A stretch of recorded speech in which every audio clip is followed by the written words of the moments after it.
ça y est, les Français ont tranché. C'est Nicolas Sarkozy qui est élu président de la République avec 53% des voix. 6 mai 2007, est-ce possible d'avoir la victoire si triste ? 30 000 personnes chantent et dansent place de la Concorde à Paris. Elles hurlent leur bonheur de voir Nicolas Sarkozy triompher. Plus de 2 millions de voix d'avance sur Ségolène Royal. Discours de victoire, et pourtant en coulisses, rien ne va. Nicolas Sarkozy a bien cru que sa femme Cécilia ne monterait jamais sur scène avec lui. Elle n'est pas allée voter. C'est l'une de ses filles qui l'a convaincu in extremis de venir à la Concorde. Mireille Mathieu, Enrico Macias et Faudel s'époumonent face à la foule. Nicolas Sarkozy, lui, qui a construit cette victoire depuis des années, vit le jour le plus triste de sa vie. À force de décrire ce que j'en fais trop, au moins on se pose pas la question de savoir ce que je fais. La polémique ne m'intéresse pas, je n'y céderai donc pas. Oui, écoutez, il y a des gens qui n'avaient qu'à venir avant. Ils venaient pas. Moi, je viens. À votre place, je la ramènerai un peu moins. Les Conquérants, avec Maxime Switek et Alain Duhamel. Alain, vous vous souvenez de votre première fois ? Ici ? Oui. Oui, ici, oui. Oui. Ici, au ministère de l'Intérieur. Oui, je me souviens parce que c'est quand même un souvenir quasi historique, à la fois pour son ancienneté et parce que ça m'avait beaucoup marqué à l'époque, qui était en 1961, pendant le putsch des généraux à Alger, quand les autorités en place, à commencer par Michel Debré, ont appelé la population à démontrer son esprit républicain en se mobilisant. Il y a eu un appel à aller place Beauvau, où allaient se rassembler les héros prêts à mourir pour la République. Donc naturellement, j'y ai couru. Donc pour la première fois, j'ai pénétré dans cette cour où j'ai vite compris que je ne correspondais pas du tout au profil de ceux qu'ils attendaient. Ouais, ils voulaient des baroudeurs baraqués, prêts à prendre une arme, sachant s'en servir, et pas un petit étudiant de Sciences Po. Donc, je suis reparti presque aussi vite que j'étais arrivé. Voilà pour cet épisode historique. Je reviens en 2007. Nicolas Sarkozy a été 2 fois ministre de l'Intérieur, 2002-2004, puis 2005-2007. On peut dire que c'est ici vraiment qu'il a construit sa victoire. Ah oui, ça y a aucun doute. C'est depuis la place Beauvau, en tant que ministre de l'Intérieur, et parce qu'il avait une conception très personnelle de ce que c'est qu'un ministre de l'Intérieur. Un ministre de l'Intérieur, c'était quelqu'un qui sortait tous les jours, selon lui, qui tous les jours créait un fait nouveau, qui tous les jours occupait l'actualité, qui tous les jours donnait le sentiment que c'était lui qui existait au sein de ce gouvernement, même s'il n'était pas Premier ministre, qu'il était celui qu'on entendait, celui qui choquait, celui qui enthousiasmait, et celui qui, quotidiennement, était déjà dans une aventure que lui considérait comme épique. C'est ici, pour le grand public, que Nicolas Sarkozy est devenu Sarko ? Oui, c'est en tant que ministre de l'Intérieur, bien entendu. Avant, d'abord, il n'était pas très connu, et surtout, il n'était pas très populaire, y compris dans son propre camp. Pour la gauche, il était de droite, et pour la droite, il n'était pas chiracien. Ce qui fait que personne ne l'aimait, ou presque. Et c'est à partir de la place Beauvau, à partir de son rôle de ministre de l'Intérieur, qu'il a transformé ça en une opération à la fois de séduction de la France de droite, et en même temps s'adressant à la totalité de la population sur un sujet qui est hyper populaire et qui est celui de la sécurité face à la délinquance.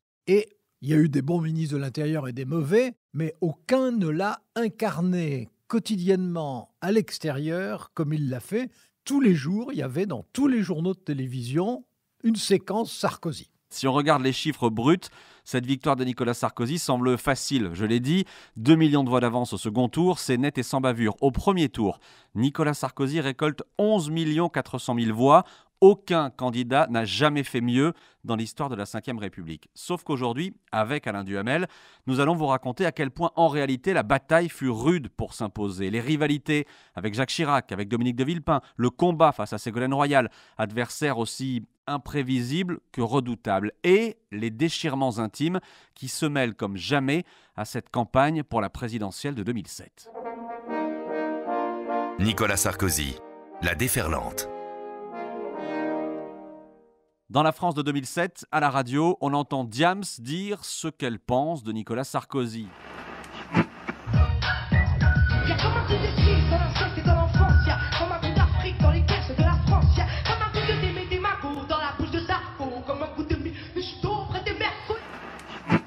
Mais attention Alain, ça n'est pas fini.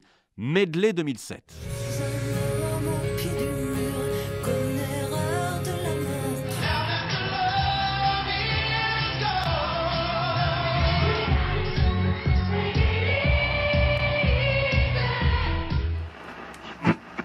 Je note que c'est toujours moi qui choisis la musique d'ailleurs dans ce podcast. Il vaut mieux. Il vaut mieux. En 2007, la France interdit la cigarette dans les lieux publics. Le TGV pulvérise le record du monde de vitesse, 574 km/h, et Apple dévoile son tout premier iPhone. La folie de l'iPhone. Il s'agit d'un téléphone, d'un portable avec de nouvelles applications et il est mis en vente aujourd'hui en France. En 2007, le GIEC considère comme quasiment certaine la responsabilité de l'homme dans le réchauffement climatique. En 2007, le procès de Charlie Hebdo s'ouvre après la publication des caricatures de Mahomet. En 2007, la France compte un peu moins de 8% de chômeurs et sort de 12 années de présidence Chirac. Alain, dans Les Conquérants, la première question est toujours la même. Dans quel état est la France en 2007 ? Elle est grognon, inquiète parce qu'il y a eu notamment les émeutes dans les banlieues qui ont frappé beaucoup. Elle est à la recherche de quelque chose qui lui paraît sécurisant et je ne dis pas qu'elle est à la recherche d'un Jouvenceau, mais elle est à la recherche de quelqu'un d'animé et de dynamique. Jacques Chirac, en 2007, comme président, il était très impopulaire et surtout il donnait le sentiment de ne plus rien faire du tout, ce qui correspondait assez largement à la réalité, en tout cas depuis 2005. 2005, c'était son AVC. 2005, c'était son AVC et c'était l'échec dans lequel il portait une grande responsabilité personnelle du référendum européen de 2005 qui a été une césure dans l'histoire politique de la France. On va revenir sur ce référendum. On se souvient qu'en 2002, Lionel Jospin avait fait scandale en expliquant que Jacques Chirac était usé, fatigué. En 2007, c'est vrai, après 12 ans de pouvoir, il est usé.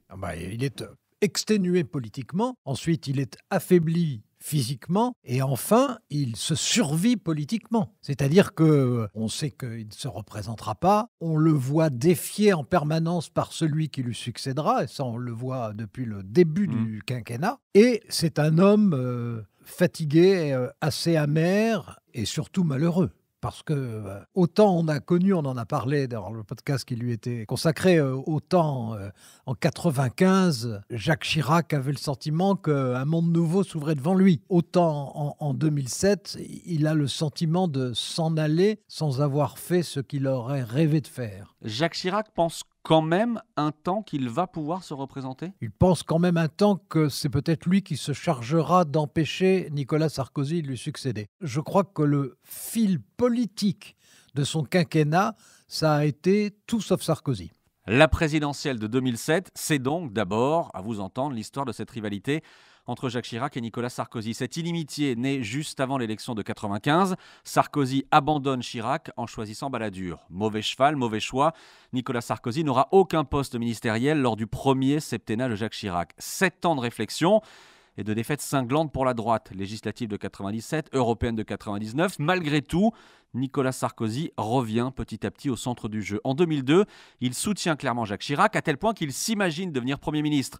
Cécilia Sarkozy appelle même Isabelle Juppé pour lui demander combien il y a de chambres dans les appartements privés de Matignon. C'est Catherine Ney qui raconte l'anecdote. Le problème, c'est que Jacques Chirac a la rancune tenace. Le président de la République a nommé M. Jean-Pierre Raffarin Premier ministre. Ce ne sera pas Matignon, mais Jacques Chirac laisse le choix à Nicolas Sarkozy. L'intérieur ou l'économie, Nicolas Sarkozy choisit la place Beauvau où nous sommes aujourd'hui.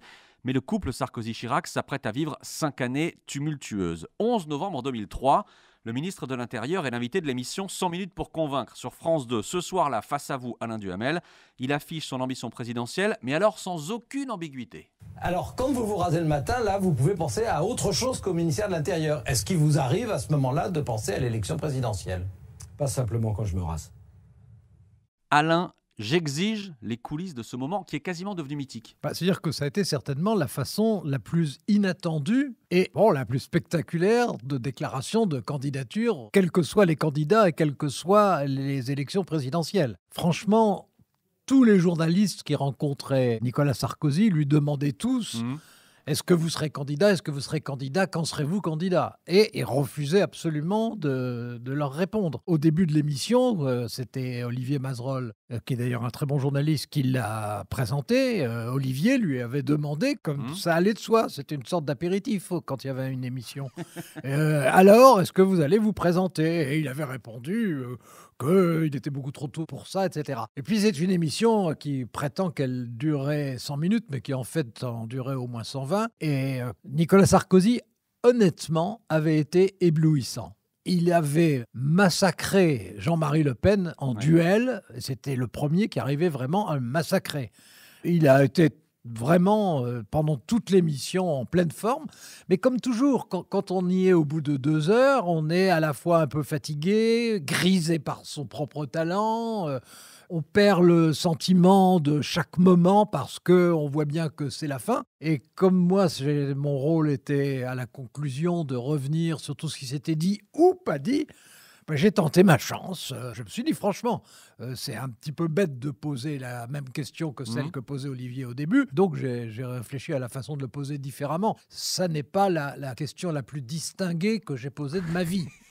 Demander si, en se rasant le matin, il pensait à... Franchement, c'était pas tellement mon style. Ah, mais ça a marché. Et lui, brusquement, m'a répondu. Et alors, c'était assez amusant parce que, évidemment, ça a été le frisson général. Tous les amis de Nicolas Sarkozy quasiment se prosternaient et applaudissaient. Et dès que l'émission s'est terminée, alors toute l'équipe, les techniciens, se sont précipités vers moi un petit peu comme à la fin d'un match de rugby quand on a gagné. J'ai vu le moment où ils allaient me proposer une 3e partie de soirée. Et je me suis sauvé à ce moment-là. Oui, ça je vous reconnais bien là. Mais c'est très tôt pour parler de la présidentielle de 2007. On est 4 ans avant. C'est à la fois totalement incongru et en même temps formidablement révélateur et finalement très bien joué. Parce que d'une façon qui apparaissait vraiment impromptue. Ça, on ne pouvait pas faire plus impromptu que ça. Brusquement, il dévoilait son jeu. Mais du coup, son jeu dominait toute la suite. On était à la fin de la première année et il restait presque 4 ans, mais il était déjà candidat de façon naturelle et on sentait bien que sa confrontation avec Jacques Chirac allait dominer le quinquennat et c'est ce qui s'est produit. C'est une tarte à la crème, mais là c'est une déclaration de guerre ce soir-là. La guerre était déjà déclarée. Oui, c'est une confirmation Chirac de guerre. avait fait de Nicolas Sarkozy probablement le plus proche de ses proches. Pas celui qui l'estimait le plus, ça a toujours été Alain Juppé, mais celui avec qui il avait les relations affectives les plus déclarées. Il était quasiment devenu de la famille. Et donc, quand Nicolas Sarkozy a pensé qu'Édouard Balladur avait des qualités d'homme d'État supérieures à celles de Jacques Chirac, ça a été non seulement une déchirure, probablement pour les deux, mais surtout pour Jacques Chirac, mais ça a été aussi chez Jacques Chirac un sentiment d'avoir fait tout ce qu'il pouvait pour quelqu'un qui brusquement l'abandonnait, et donc Chirac ne le lui a jamais pardonné. Et quand vous disiez à juste titre que pendant le septennat, il avait été privé de gouvernement, comme d'ailleurs tous les baladuriens, qui était une des nombreuses erreurs de Jacques Chirac à ce moment-là, parce que ça a évidemment coupé son corps en deux, avant même d'avoir commencé. Mais en 2002, Jacques Chirac a fait revenir les baladuriens, et en tête Nicolas Sarkozy, par réalisme politique pour ne pas répéter les erreurs de son septennat précédent, mais pas du tout de gaieté de cœur. Et il n'a pas fait semblant de lui avoir pardonné. Il n'a pas fait semblant de revitaliser des relations anciennes. Dès le départ, ça a été une bagarre. Alors, je pense que Jacques Chirac a vaguement envisagé de se représenter. Je pense surtout qu'il croyait toujours à ce moment-là que Alain Juppé pourrait récupérer. Et puis, quand Alain Juppé a eu cette condamnation, qui a en fait condamné Jacques Chirac, il a été mis hors course. Et à ce moment-là, Jacques Chirac a parié sur Dominique de Villepin, mais je crois qu'il aurait parié sur le diable pour éviter Nicolas Sarkozy. La condamnation d'Alain Juppé, c'est pour les emplois fictifs de la mairie de Paris. Exactement. En fait, celui qui était visé, c'était Jacques Chirac, et celui qui a été touché, c'était Alain Juppé, qui en plus a été très officier de cavalerie, tenant malgré les mitraillages. Et Jacques Chirac avait très mauvaise conscience et pensait s'acquitter de cette dette supplémentaire en faisant son héritier. Jacques Chirac, Nicolas Sarkozy, ces deux-là vont donc passer leur temps à s'envoyer piques et amabilités. En novembre 2003, on l'a raconté, l'épisode du rasage. 2 mois plus tard, en janvier 2004, Nicolas Sarkozy est en voyage en Chine. Il compare la Chine et le Japon, dont Jacques Chirac est un grand connaisseur, notamment les combats de sumo. Nicolas Sarkozy se demande alors, je cite, « Comment peut-on être fasciné par ces combats entre des types obèses aux cheveux gominés. Je crois d'ailleurs que Nicolas Sarkozy a nié avoir eu ces propos-là, qui sont parus dans Match, sous la plume de Bruno Jeudi, mais Nicolas Sarkozy a nié les avoir dit. Oui, ce qui ne veut pas dire qu'il dit la vérité quand il dit les avoir niés. Bon, voilà. Jacques Chirac enrage, d'autant que ça continue, à tel point que le 14 juillet 2004, le président de la République se retrouve obligé de faire cette mise au point cinglante à propos de Nicolas Sarkozy, qui vient de prendre le ministère de l'économie. Il n'y a pas de différent entre le ministre des Finances et moi. Pour une raison simple, c'est que, notamment s'agissant de la dépense, je décide et il exécute. Alain Duhamel, ça va être comme ça sans arrêt, jusqu'au bout. Oui, et Nicolas Sarkozy a été tellement peu ébranlé par ce 14 juillet et par la formule de Jacques Chirac qu'il l'a défié alors le plus directement et le plus brutalement de tout le quinquennat dès l'automne, en se portant candidat à la présidence de l'UMP alors que Jacques Chirac le lui avait interdit, voulait l'en empêcher et avait déjà annoncé que si jamais il passait outre, il faudrait qu'il quitte le gouvernement. 2005, autre numéro de 100 minutes pour convaincre. Et là, Nicolas Sarkozy va un cran plus loin. Il dit qu'il n'aurait aucun problème à se présenter même face au président sortant. Et oui, ils étaient en confrontation absolue. Au fond, ça a été une cohabitation de l'intérieur. C'est-à-dire qu'il y a une vraie cohabitation entre Jacques Chirac et Nicolas Sarkozy, bien que l'un soit le principal ministre de l'autre. Et sans arrêt, ça a été un rapport de force. Et je vous disais que Nicolas Sarkozy avait annoncé qu'il serait candidat à la présidence de l'UMP, ce qui voulait dire qu'il ramassait à son profit le parti qui le vilipendait 3 ans avant. Bon, il défiait, mais il savait qu'il allait gagner, qu'il était devenu l'avenir de la droite à ce moment-là. Et Jacques Chirac voulait le sanctionner, et non seulement n'a pas pu le sanctionner réellement, il a bien quitté le gouvernement, mais Jacques Chirac est allé le chercher très vite pour qu'il y revienne, et il est revenu comme seul ministre d'État, donc numéro 2 du gouvernement, avec un poste d'où il éclaboussait l'actualité tous les jours. Alain, vous parlez de cohabitation, c'est même une cohabitation dans un mouchoir de poche. On le voit encore aujourd'hui ici, entre le ministère de l'Intérieur où nous sommes et l'Élysée, il y a 50 mètres. Absolument. On a cohabité dans la même rue. Oui, ils ont cohabité dans la même rue, mais on ne peut pas dire qu'il l'a traversée pour aller se dire des choses agréables, parce que les relations étaient quand même, non cessé d'être, des relations de pur travail et de rivalité ostensible. Les journaux ne parlaient que de ça. Mais ce qui était terrible pour Jacques Chirac, c'est que les journaux ne parlaient que de ça, mais comme les journaux aiment bien penser à la suite et à l'avenir, en réalité, le héros, entre guillemets, c'était Nicolas Sarkozy. Parce que c'était lui qui allait être le candidat, parce que c'était lui qui de nouveau incarnait la droite, et que Jacques Chirac était celui, il y avait la droite qui, fatiguée, était en train de quitter le premier rang, et la droite pétaradante et provocatrice qui avançait tous les jours. 2005, c'est aussi le référendum sur la Constitution européenne. Le non l'emporte assez nettement. Que vote Nicolas Sarkozy ? Nicolas Sarkozy vote oui. Et on ne lui en tient pas rigueur pour la suite. Si, une partie des Chiraciens. Mais ils ne peuvent pas trop le dire parce que c'est Jacques Chirac qui a organisé le référendum. Mais ça a été, il faut bien le dire aussi, la fin de l'influence politique de Jacques Chirac. Parce que ce référendum, c'est lui qui l'a décidé d'abord. Rien ne l'obligeait à faire un référendum. Ça pouvait très bien être une révision de la Constitution, comme c'est prévu, article 89, par le Congrès, etc., etc. Il a voulu ce référendum. Il savait que ce serait difficile. Il se rappelait ce qui s'était passé pour Maastricht. Il savait que ce serait difficile. Il était en plus lui-même vraiment à moitié convaincu et plutôt moins que pour. Je me suis toujours demandé ce qu'il avait voté réellement, lui. Et il a mené une campagne exécrable. Alors que lui était, Jacques Chirac, un grand spécialiste des campagnes électorales, qu'il avait gagné je ne sais combien d'élections, qu'il avait démontré son savoir-faire. Et là, pendant cette campagne, on voyait bien d'abord qu'il ne c'était pas son sujet, qu'il ne le sentait pas. Et il a fait notamment l'émission électorale la plus ratée de toute l'histoire de la télévision. Celle avec les jeunes. Celle avec les jeunes. Où il dit à un panel de jeunes qui est face à lui qu'il ne les comprend pas. À la fin. Oui. À la fin de l'émission, il ne les comprend pas. Aveu d'échec. Je ne vous comprends pas. Alors, il faut reconnaître que les jeunes ne l'avaient pas beaucoup aidé parce que chacun parlait de ses problèmes personnels et personne ne parlait de l'Europe, évidemment. C'était plutôt du genre, il y a toujours des poubelles devant chez moi, on devrait les enlever plus tôt, etc. C'était pas du genre, est-ce que vous croyez que vous allez avancer sur un SMIC européen, etc. Ça ne les intéressait pas du tout. Il a raté.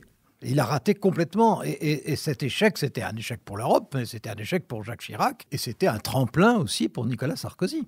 Donc, la rivalité Sarkozy-Chirac c'est fait. Il y a une autre détestation à ce moment-là, c'est entre Nicolas Sarkozy et Dominique de Villepin. Oui, parce que Dominique de Villepin avait été favorable, par réalisme, pas par idéalisme, avait été favorable au retour au gouvernement de Nicolas Sarkozy en 2002. Au départ, ça s'était passé à peu près correctement. Et puis, dès que Alain Juppé a subi cette condamnation, qui était en bonne partie injuste, il faut bien le dire, mais dès qu'il a subi cette condamnation, immédiatement, l'arme de secours de Jacques Chirac, c'est devenu Dominique de Villepin. En plus, Dominique de Villepin de l'époque, romanesque, splendide, qu'on imaginait à cheval en train de charger avec un sabre, qui... Vous l'avez imaginé comme ça. Ah oui, absolument. Je l'ai décrit comme ça.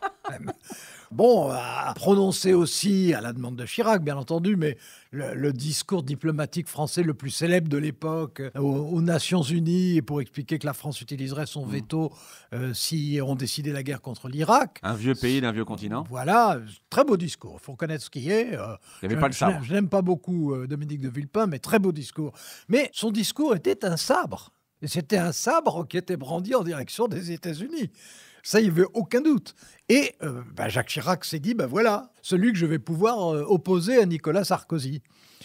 Simplement, Nicolas Sarkozy, c'est un hyper professionnel de la politique. Et Dominique de Villepin, c'est un spécialiste du pouvoir, ce qui n'est pas du tout pareil. Alors, s'il s'agit d'avoir été secrétaire général de l'Élysée pendant un septennat, de connaître les ficelles du pouvoir, la transmission, l'intimidation, parce qu'il a beaucoup intimidé, etc., très bien. S'il s'agissait de faire de la politique publique, à ce moment-là, c'était moins bien. Il a voulu innover dès qu'il est devenu Premier ministre, Dominique de Villepin. Il a dit d'abord, en 100 jours, je vais reconquérir la France.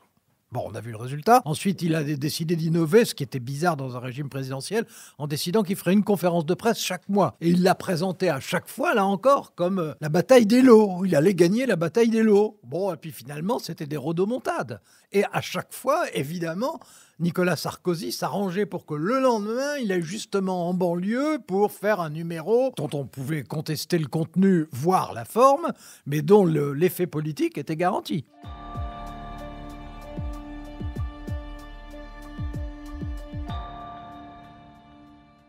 Vous arrivez à résumer l'affaire Clearstream en 20 secondes ? Oh, c'est plus facile en 20 secondes qu'en 10 heures. C'est une société qui est basée au Luxembourg, qui est spécialisée dans un type d'opération complexe, qui d'ailleurs se fait principalement au Luxembourg.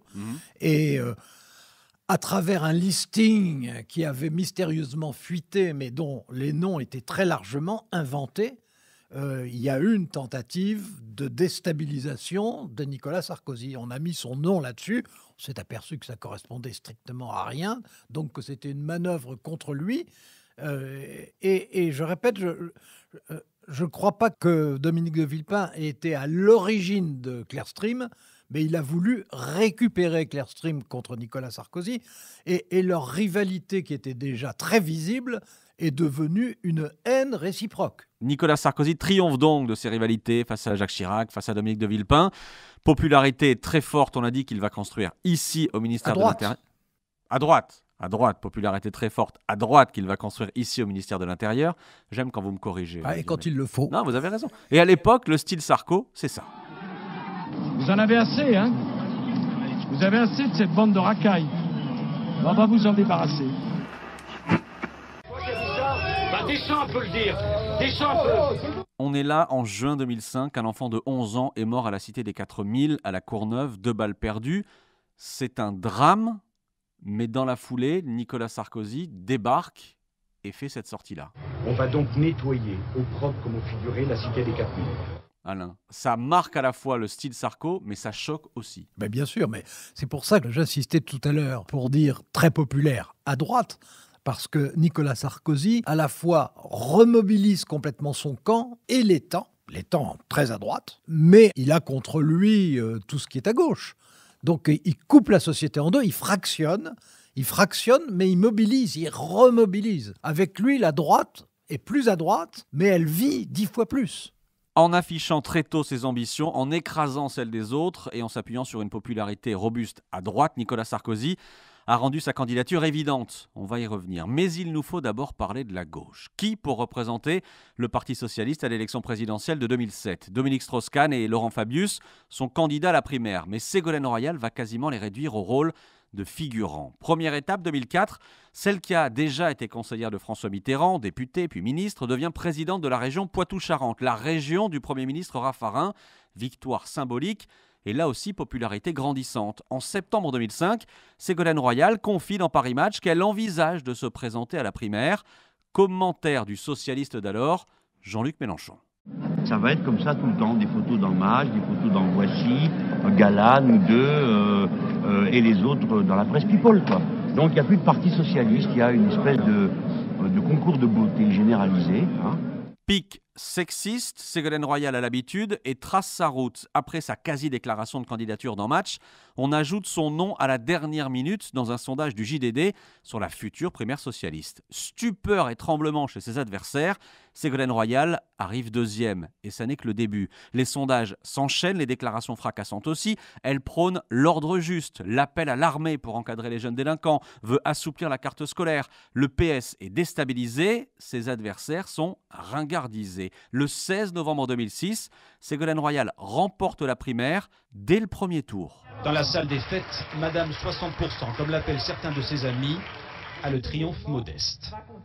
Je ne tire de ce résultat aucune gloire personnelle, mais je mesure l'immense responsabilité de ne pas décevoir toutes celles et ceux qui espèrent.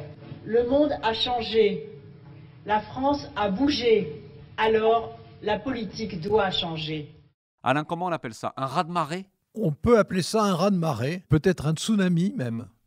Ce qui lui a permis de démarrer, ça a été non pas le fait d'avoir gagné la région Poitou-Charentes, mais le fait, quand il y a eu, puisque c'était un triomphe socialiste dans cette période qui était pourtant de droite, mais le fait qu'il y a eu une photo avec tous les nouveaux présidents et tous les vainqueurs socialistes, et au milieu de tous ces hommes en costume gris, il y avait elle en tenue blanche, superbe, elle.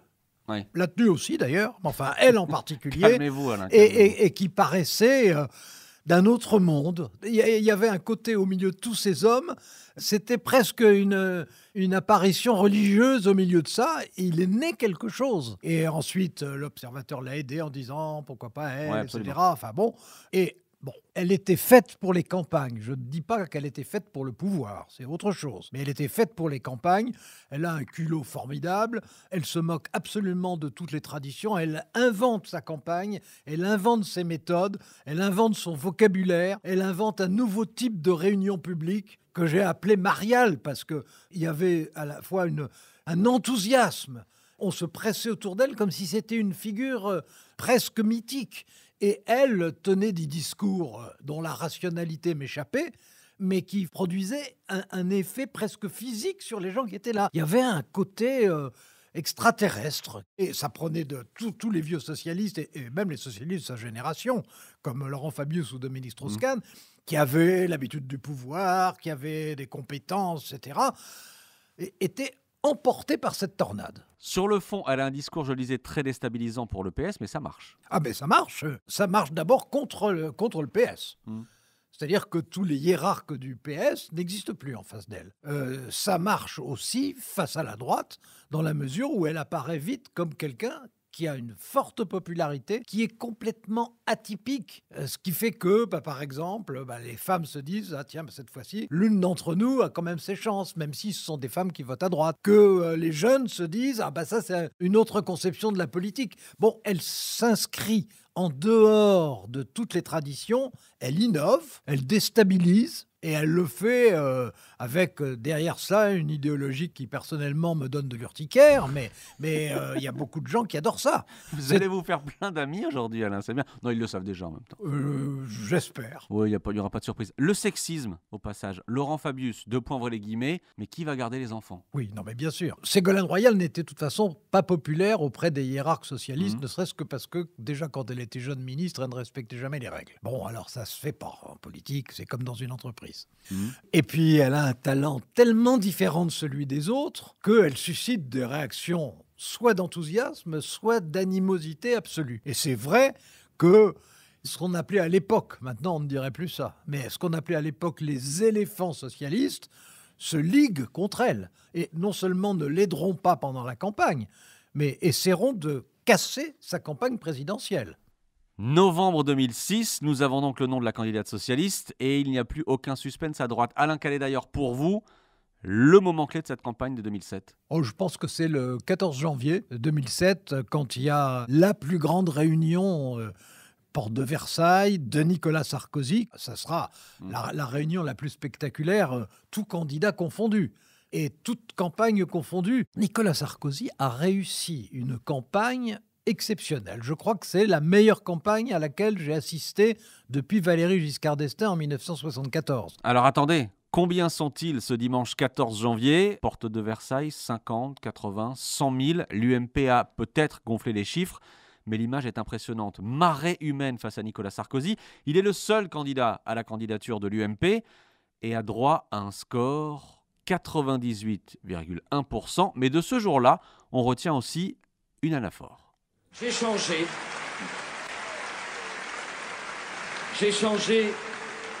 parce qu'à l'instant même où vous m'avez désigné, j'ai cessé d'être l'homme d'un seul parti, fût-il le premier de France. J'ai changé parce que l'élection présidentielle est une épreuve de vérité, à laquelle nul ne peut se soustraire. Parce que cette vérité, je vous la dois. Parce que cette vérité, je la dois aux Français. Pourquoi dit-il cela? J'ai changé. À qui est-ce qu'il s'adresse? Je pense que ça peut s'adresser à des publics assez différents. Ça s'adresse certainement aux Français qui l'ont vu quand même s'agiter de façon quelquefois violente, toujours surprenante, assez exhibitionniste. Et peut-être qu'il a voulu donner le sentiment qu'il arrivait à la maturité de celui qui allait conduire l'État, ce qui est un autre registre. Ça s'adressait peut-être aux membres de l'UMP pour dire que maintenant il n'y avait plus les Chiraciens, les Baladuriens et les amis sarkozystes, mais que c'était tout le monde. Et puis peut-être qu'il y avait un message plus privé, peut-être que d'une certaine manière ça s'adressait aussi à sa femme. Ça n'est pas impossible. Justement, je rebondis sur une phrase qu'il prononce ce jour-là, Nicolas Sarkozy. « J'ai changé parce que les épreuves de la vie m'ont changé ». C'est difficile dans un podcast qui porte sur la présidentielle de 2007 de ne pas parler de la vie privée des deux candidats principaux. Elle s'entremêle avec ce qui se passe en public. Je crois que c'est la seule fois où ça s'est produit de cette façon-là. C'est-à-dire que les deux finalistes du duel traversaient, au moment où ils menaient des campagnes, de toute façon, toutes les deux spectaculaires, complètement différentes, mais toutes les deux spectaculaires, et donc où ils pouvaient l'un comme l'autre, ou l'une comme l'autre, espérer l'emporter. Au même moment, c'était la fin de leur couple. Et franchement, je n'ai pas à l'esprit quoi que ce soit qui même simplement s'en approche, que ça soit produit pour l'un ou pour l'autre. Mais les deux en même temps, c'est hallucinant, à la fois dans la forme qu'ont pris leur discorde, dans la façon dont on l'a appris, dans la manière dont ça a été exprimé. On retrouvait aussi les différences entre les campagnes. On retrouvait sur la bataille privée des traces des méthodes de la bataille publique. D'un côté, Nicolas Sarkozy, il l'a raconté, il mène 2 batailles de front, la campagne, et il tente de convaincre son épouse Cécilia de revenir auprès de lui. Pour Ségolène Royal, les Français n'en savent rien, mais son couple avec François Hollande n'est déjà plus un couple. À quel point est-ce que tout ça a pu perturber la campagne? La campagne, en ce qui concerne François Hollande, de toute façon, la logique aurait été que ce soit lui le candidat socialiste, puisque la tradition, c'était que le premier secrétaire du Parti socialiste devienne le candidat, et lui a été le premier secrétaire du Parti socialiste qui a occupé le plus longtemps ses fonctions, plus que François Mitterrand. Donc il était normalement celui qui devait être le candidat.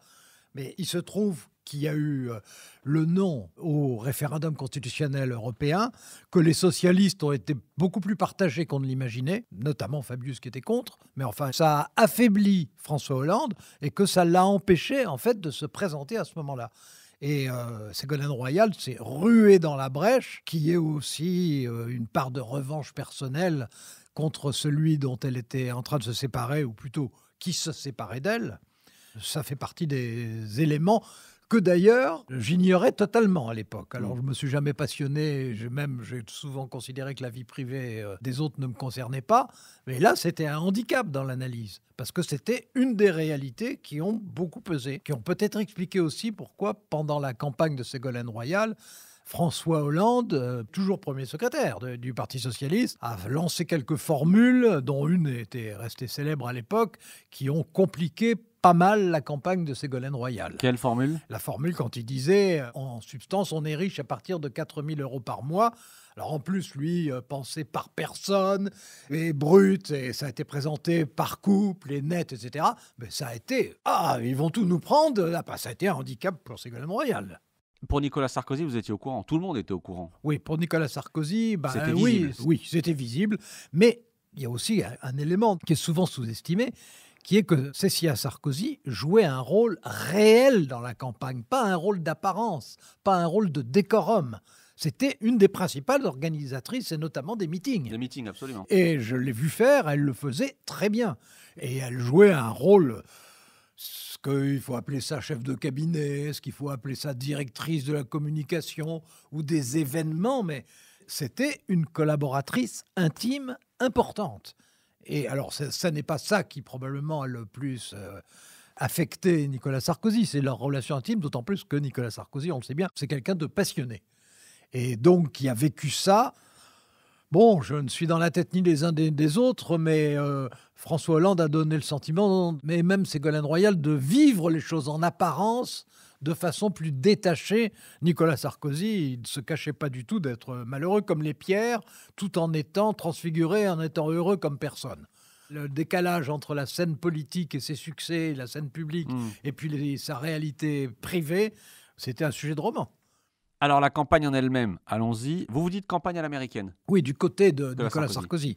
Parce qu'il a fait organiser des séries de meetings avec une mise en scène très coûteuse, comme on l'a vu par la suite, très spectaculaire, très novatrice, très boum-boum. C'était très hollywoodien.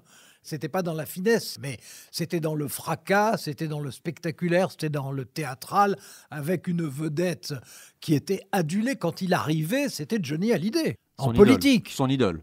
Par ailleurs, et qui d'ailleurs le soutenait. Absolument. Mais son arrivée, son entrée, quand il traversait absolument des halls immenses, avec la salle qui se soulevait sur son passage, comme si, là encore, c'était un raz-de-marée qui arrivait. En plus, il est très très bon orateur. Alors, pas dans le genre hyper intellectuel, c'était dans le genre plutôt intelligent populaire. Mais c'était un orateur formidable. Alors, de ce point de vue, il faut reconnaître que Ségolène Royal, c'était quelqu'un qui avait sa forme d'éloquence, mais ce n'était pas du tout la même chose. Je reprends vos mots sur Ségolène Royal. Campagne psychédélique, mélange de civisme, de scoutisme et de solidarité de quartier. Elle vous a bluffé. Ah, mais elle m'a étonné, impressionné et dérangé. Elle m'a étonné parce qu'elle a inventé un type de campagne beaucoup moins coûteuse que celle de Nicolas Sarkozy. C'était les fameux fraternité. Voilà, c'est ça. Mais on avait l'impression, c'est pour ça que je dis scoutisme, parce qu'on avait l'impression qu'elle organisait des communautés politiques autour d'elle en allant d'endroit en endroit. Et il y avait un côté un peu marial, un peu religieux. Alors elle, en plus, en jouait. Elle venait d'une famille très traditionnaliste. Son père était officier, très catho, etc. Et de temps en temps, elle lançait des signaux comme ça.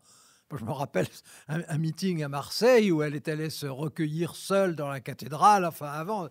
Bon, et elle était toujours inattendue. Alors, c'était quelquefois loufoque. Ça me paraissait souvent irrationnel. C'était très novateur.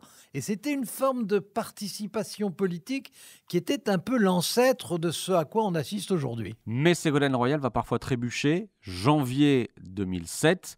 sur la muraille de Chine. En plus, en bravant le vent et le froid, voilà, c'est l'accès à la bravitude. La bravitude, là, ça coince. Oui, alors, c'est plutôt qu'on ricane. Ouais, ce qui n'est jamais bon pour un candidat. Non, ce qui n'est jamais bon pour un candidat.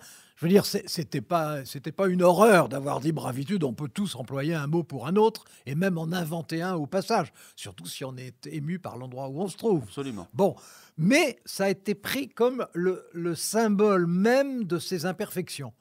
C'est-à-dire quelqu'un ayant des dons évidents, ayant un culot monstre, encore plus que Nicolas Sarkozy, ce qui n'est pas mal déjà, mais ayant un culot monstre, étant capable de transgression absolue, mais avec une forme de fragilité. Et qui était épinglé. Alors là, on retrouve quand même le machisme. C'est-à-dire que quand Nicolas Sarkozy commettait une erreur sur le nombre des sous-marins nucléaires, par exemple, bon, on ricanait et on passait à autre chose. Quand c'était Ségolène Royal, on pleurait de rire pendant des heures. En face de Ségolène Royal, Nicolas Sarkozy, on l'a raconté, fait une campagne bulldozer. Frédéric Michaud, qui vient de publier Le Sacre de l'Opinion, a compté en 2007, entre le 1er janvier et le 22 avril, jour du premier tour, il y a eu 103 sondages. Nicolas Sarkozy devant Ségolène Royal à 95 reprises. Et au soir du premier tour, 22 avril, 0 surprise. Voici donc l'estimation Ipsos d'elle du premier tour de l'élection présidentielle. En tête, Nicolas Sarkozy, 29,6% des voix devant Ségolène Royal, 25,1% des voix. Pas de surprise, Nicolas Sarkozy largement en tête devant Ségolène Royal, mais dans cette histoire, il y a un troisième homme, c'est François Bayrou, plus de 6 800 000 voix, 18,5% qu'il a bâti sur un discours anti-système, anti-dette publique. François Bayrou se retrouve dans l'entre-deux tours, très courtisé, au point, et c'est inédit sous la Ve République, qu'un débat est organisé sur BFM TV entre le troisième, François Bayrou, et la deuxième, Ségolène Royal, qui tente de décrocher son soutien. Bien, la conclusion, alors j'ai une double question, Ségolène Royal. D'abord, est-ce que vous seriez opposé à vivre ensemble dans un parti social-démocrate? J'ai eu peur. Ah bon. J'ai eu peur. Et deuxième question. Il s'appelle François, mais n'exagérons rien. Alain, François Bayrou ne va pas clairement soutenir Ségolène Royal. Il va quand même finir par dire qu'il ne votera pas Nicolas Sarkozy. Oui. Alors, il faut dire que François Bayrou avait réussi quelque chose de très rare, qui était qu'au mois de janvier, comme celui auquel nous sommes encore quand on se parle, là, il était à peine au-dessus de 10%, et qu'un mois plus tard, il était à 20%. Et qu'il y a eu une semaine pendant laquelle il était quasi à égalité avec Ségolène Royal. Or, s'il se qualifiait pour le second tour, tout changeait, parce que c'est lui qui devenait le favori face à Nicolas Sarkozy, parce que la gauche aurait voté pour lui et se serait ajouté aux centristes. Et donc, il y a eu un moment qui a été une apothéose suivie d'une terrible frustration. Il en voulait en particulier à Nicolas Sarkozy, évidemment, puisque c'était lui qui était en flèche. Et il y a eu cet entre-deux tours hallucinant où on savait qui étaient les deux finalistes et où Ségolène Royal essayait d'arracher l'appui de François Bayrou, qui ne voulait pas. Il y a une scène hallucinante qu'il faut raconter. Ségolène Royal vient en pleine nuit en bas de chez François Bayrou pour lui proposer... Chez son domicile privé. Oui, son domicile privé. Pour lui proposer le poste de Premier ministre. Mais comme dans un vaudeville, François Bayrou n'ouvre pas la porte. Ouais. Non, mais c'est une scène de théâtre. Hein. C'est-à-dire qu'on l'imagine Ségolène Royal avec une mandoline sous le balcon de François Bayrou, finissant par passer le nez pour savoir à qui est-ce que ça s'adressait. Il y avait vraiment un côté comme ça. Elle a tout fait jusqu'au dernier moment pour arracher quelque chose. Bon, mais François Bayrou, il n'est pas de gauche, il n'est pas de droite non plus. D'ailleurs, c'était bien ça le problème. Et donc, finalement, il en voulait suffisamment à Nicolas Sarkozy et il détestait suffisamment ce que Nicolas Sarkozy représentait. Il y avait beaucoup ça quand même, hein, parce que la bataille entre les centristes et les gaullistes, ça datait quand même depuis le début de la Ve République, il a fini par dire qu'il ne voterait pas. Bon, et ça n'a pas inversé le résultat, mais ça aurait pu le compliquer. Ségolène Royal tente le tout pour le tout, mais ça ne fonctionne pas. Le 6 mai 2007, Nicolas Sarkozy est élu très largement.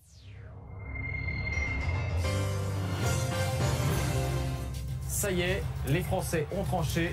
C'est Nicolas Sarkozy qui est élu président de la République avec 53% des voix.